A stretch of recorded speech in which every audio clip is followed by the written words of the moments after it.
Welcome to పూరాలోకల్. ఆన్లైన్లో food delivery సంస్థల ఛార్జీలపై సామాన్యులే కాదు ఇప్పుడు సెలబ్రిటీలు సైతం గలం విప్పుతున్నారు.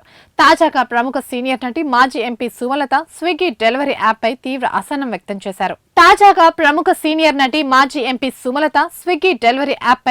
అసహనం వ్యక్తం చేశారు. అసలు ధర కంటే రెట్టింపు స్థాయిలో బిల్లులు వసూలు చేయడంపై ఆమె సోషల్ మీడియా వేదికగా ఫుడ్ డెలివరీ సంస్థను నిలదీశారు. సుమలత తన ఎక్స్ ఖాతాలో ఒక పోస్ట్ చేస్తూ స్విగ్గీ ఛార్జీల విధానాన్ని ప్రశ్నించారు. గుడ్ మార్నింగ్, నేను స్విగ్గీలో ఒక ఆర్డర్ పెట్టాను. అసలు ధర కంటే వారు రెట్టింపుకు పైగా ఛార్జ్ చేయడాన్ని గమనించాను. ఇలా చేయడం సాధారణమేనా? ఇది అనుమతించదగ్గదేనా?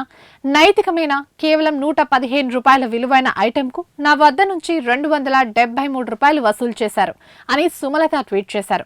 ఈ మేరకు తనకు వచ్చిన బిల్లును కూడా ఆమె షేర్ చేశారు. ఇటీవల కాలంలో ఫుడ్ డెలివరీ యాప్ల ఛార్జీలు పెరిగాయి. స్విగ్గీ తన ప్లాట్ఫామ్ ఫీజును 14 రూపాయల 99 పైసల నుంచి 17 రూపాయల 58 పైసలకు పెంచిన విషయం తెలిసిందే.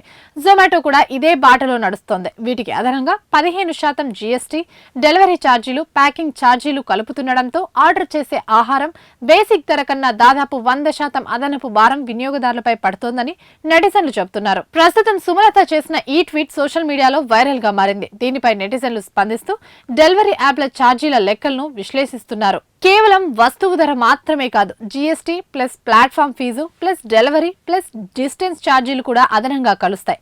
ఒకవేళ మీ స్విగ్గీ వన్ సబ్స్క్రిప్షన్ గడువు ముగిస్తే డెలివరీ ఛార్జీలు ఎక్కువగా ఉంటాయి. పన్నులు, ఫీజుల తర్వాత 115 రూపాయల వస్తువు 250 రూపాయలకి పైగా మారడం ఇప్పుడు సర్వసాధారణమేనని ఓ నెటిజన్ కామెంట్ హైలైట్ గా మారింది.